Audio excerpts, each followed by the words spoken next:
ఏమంటే మనం చూస్తున్నాం ఈ భవనాలన్నీ కూడా కట్టుకుంటున్న మనిషి ఏమండి ఆలోచించాడు, మనిషికి ఇల్లు కావాలి అని ఆలోచించాడు, మంచిదే. అయితే దేవుడు కూడా ఏమండి చక్కనైన ఇల్లు కట్టాడండి దేవుడు. ఆ దేవుడు కట్టిన ఇల్లు ఏంటి అనేది మనం ఖచ్చితంగా మనం ఆలోచన చేయాలి. అన్నిటినీ ఆలోచిస్తున్న మనము ఈ భూమి మీద ఉండడానికి, కొన్ని దినాలు ఉండడానికి మంచి ఇల్లు కట్టుకుంటున్న మనము దేవుడు కట్టిన ఇల్లు అనేది మనం ఖచ్చితంగా తెలుసుకోవాలండి. మరి చాలామంది ఏమండి ఈ కట్టడాలను ఇంత అందంగా కడుతున్నారు కదా, మరి దేవుడు కట్టిన ఇల్లు ఏంటి అనేది మనం ఖచ్చితంగా తెలుసుకోవాలి. ఈ భూమి మీద మనం ఎంత చక్కగా ఇల్లు కట్టుకున్నా ఆ ఇల్లు ఒకరోజు మనము విడిచిపెట్టి మనం వెళ్ళిపోవలసింది. అది మీరైనా చెప్తున్నా, నేనైనా. అయితే శాశ్వతమైన ఇల్లు మనకి ఉంది. ఆ శాశ్వతమైన ఇల్లు ఏంటి ఏమండి? ఈ లోకంలో ఎవరిని అడిగినా ఎవరు చెప్పరు, కానీ ప్రభువైన యేసుక్రీస్తు ప్రభువారు ఈ లోకానికి ఆయన మనిషిగా వచ్చినప్పుడు ఒక మాట చెప్పాడండి. ఈ మాట ఎవరికైతే తెలుస్తుందో వారు వారి ఇంటిని చక్కబెట్టుకుంటారు. యేసుక్రీస్తు ప్రభువారు ఏమన్నారంటే 3 దినములో, ఎన్ని దినాలండి? 3 దినములో ఇదిగో ఈ మందిరాన్ని మీరు పడగొడితే నేను మరలా తిరిగి కడతానన్నాడండి యేసు ప్రభువారు. ఏమండి ఎన్ని దినాలు? 3 దినాల్లో ఈ మందిరాన్ని మీరు పడగొడితే నేను కడతానంటే మనుషులు అనుకున్నారు, ఈ కట్టిన మందిరాలు అనుకున్నారు. ఇప్పుడు చూడండి, ఈ సమాజంలో భూమి మీద మనం చూసినప్పుడు ఎన్నో మందిరాలు మనకు కనబడుతున్నాయి. అవి ఎవరు కట్టారు? మనుషులు కట్టారు. కానీ దేవుడు కట్టిన మందిరం ఎవరో తెలుసండి? మనమండి. మన దేహము దేవుడిచ్చిన మందిరము. మన దేహము దేవుడిచ్చిన మందిరము. ఈ మందిరం గురించి మనిషి మాత్రం ఆలోచించట్లేదు, కానీ ఈ లోకంలో ఉంటున్న ఏమండి ఇల్లును కానీ మందిరాన్ని కానీ ఆలోచిస్తున్నాం. కానీ దేవుడు అంటున్నాడు, నువ్వొక మందిరము, నేనొక మందిరము. ఈ మందిరము ఏమండి, ఈ మందిరము శాశ్వతమైనది. ఏమండి ఈ మందిరం గురించి మనం ఆలోచించట్లేదు. ఈ మందిరం ఎక్కడికి చేరాలి అంటే దేవుడుండే లోకానికి వెళ్ళాలండి. దేవుడుండే లోకానికి వెళ్ళాలి. దేవుడుండే లోకానికి వెళ్ళాలంటే ఈ మందిరాన్ని మనుషులు పాడు చేసుకుంటున్నారు.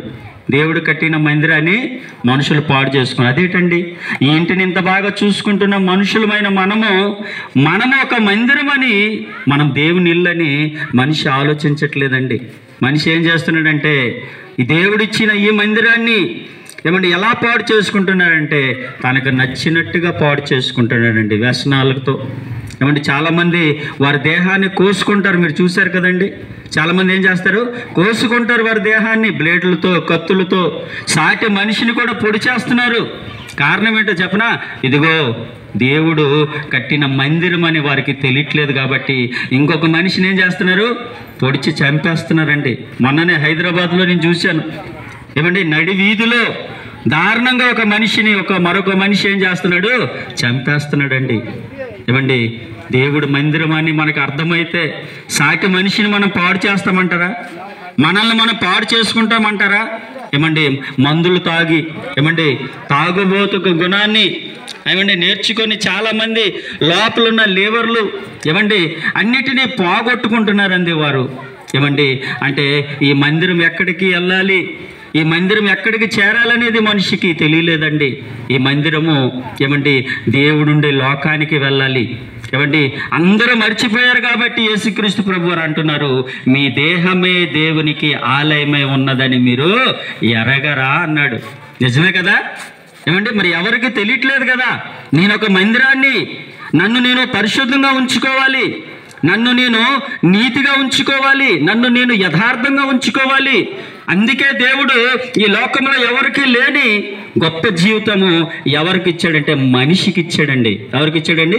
మనిషికి ఇచ్చాడు. అందుకే పరిశుద్ధ గ్రంథంలో ఉంటుంది, దేవుడు నరులను తన పోలికగా తన స్వరూపమందు దేవుడు ఏం చేశాడండి? నిర్మించాడు. మనం ఎవరి పోలికలో ఉన్నామో తెలుసండి? దేవుని పోలికలో. సాక్షాత్తము దేవుడు మనలో ఉంటున్నాడు. ఆయన ఎలా ఉంటున్నాడు? ఆత్మగా ఉంటున్నాడు. ఏమండి, మనం శరీర ద్వారాగా ఎన్నో పాపాలు చేస్తున్నామండి, ఎన్నో పాపాలు చేస్తున్నాం.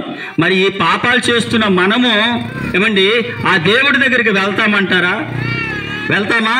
పాపం చేసిన వారందరూ కూడా ఎక్కడికి వెళ్తారంటే మరలా దేవుడే చెప్తున్నాడండి, పాపం చేసిన వారందరూ కూడా అగ్నిగుండంలో వెళ్తారు, అగ్నిగుండంలో పడిపోతారు. అక్కడ ఏమవుతుందంటే భగభగ అగ్ని మండుతుంది. పాపం చేసిన వారందరినీ ఆ అగ్నిగుండంలో దేవుడు వేస్తానన్నాడు. పాపం వల్ల వచ్చు జీతము మరణము. ఏమండి, ఈ మరణము నుండి తప్పించగలిగిన వారు ఎవరైనా ఉన్నారంటే ఈ లోకంలో ఎవరు లేరు. మరణాన్ని జయించిన వారు ఎవరైనా ఉన్నారంటే ఎవరు లేరు, ఎప్పటికీ కూడా ఉండరండి. ఒకరే, ఆయన పేరే ప్రభు అయిన యేసుక్రీస్తు ప్రభువారండి. ఆయన మరణాన్ని జయించిన దేవుడు, పాపాన్ని జయించిన దేవుడు, మరణించి 3వ దినము తిరిగి లేచిన దేవుడు. అందుకే అంటున్నాడు, ఇదిగో ఏమండి మనందరము ఆలోచన చేయాల, మనిషికి మరణం లేదు, దేహానికి మరణం ఉంది కానీ ఆత్మకు మరణము లేదు. ఏమండి, ఈ ఆత్మకు ఎన్నడూ మరణం ఉండదండి. ఈ ఆత్మ ఏమంటే దేవుడి దగ్గరికి చేరాలి.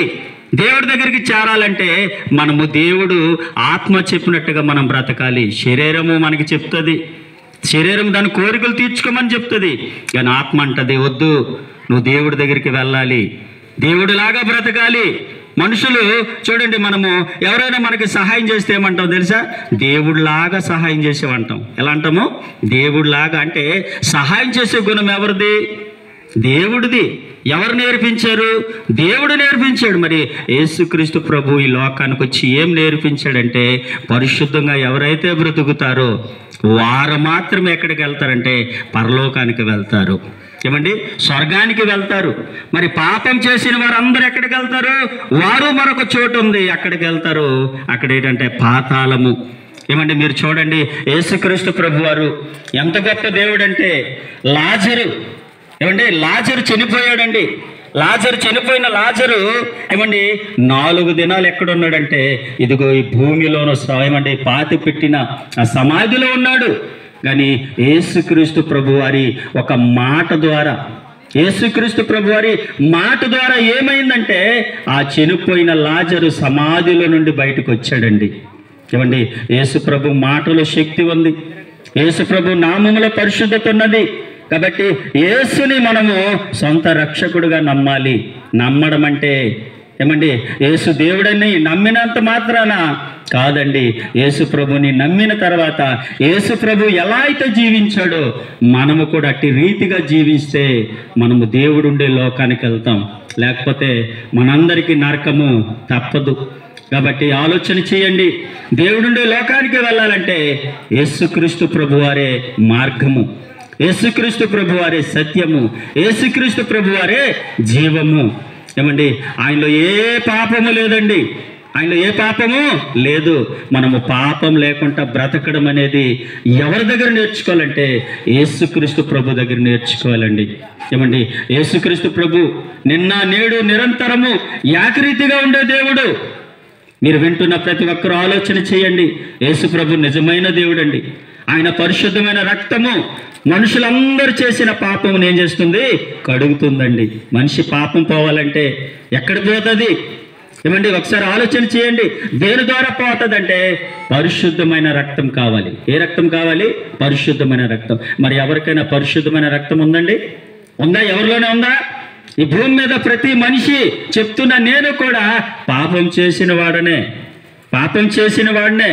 మరి నా పాపం పోవాలంటే ఇదిగో యేసుని ప్రభువని నోటితో ఒప్పుకొని ఆయన చెప్పినట్టుగా మనం బ్రతికితే ఏమండి మన పాపాలు క్షమించబడతాయి.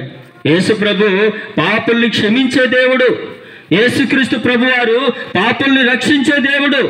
కనుక ఈ మాటలు వింటున్న వారందరూ కూడా ఆలోచన చేయండి. ఈరోజు ప్రభు ఒక మాట చెప్పాడు, నిన్ను వలే నీ పొరుగువారిని ప్రేమించి అన్నాడు. మన పొరుగువారు ఎవరంటే మనమేమనుకుంటామంటే మన ఇంటి పక్క వారే మన పొరుగువారు అనుకుంటాం. కాదు ప్రియమైన దేవుని బిడ్డలారా, ఈ లోకంలో ఉంటున్న మనుషులందరూ కూడా మన పొరుగువారే. యేసు ప్రభువారు అందరినీ ప్రేమించమన్నాడండి, అందరినీ ప్రేమించమన్నాడు. ఎవరిని ద్వేషించమని చెప్పలేదు. అందరినీ ప్రేమించే మనసు ఎవరికి ఉందంటే యేసుక్రీస్తు ప్రభు వారికి ఉంది. కాబట్టి మనం యేసును ప్రేమించిన వారమైతే ఆయన ఆజ్ఞలను మనం గైకొనాలి, అందరినీ ప్రేమించాలి, ఎవరిని కూడా మనం ద్వేషించకూడదు, ఎవరిని శత్రువుగా భావించకూడదు. ఒకవేళ ఎవరైనా మనల్ని శత్రువుగా చూస్తే వారి కొరకు మనం ఏం చేయాలండి? ప్రార్థన చేయాలి. ఏం చేయాలండి?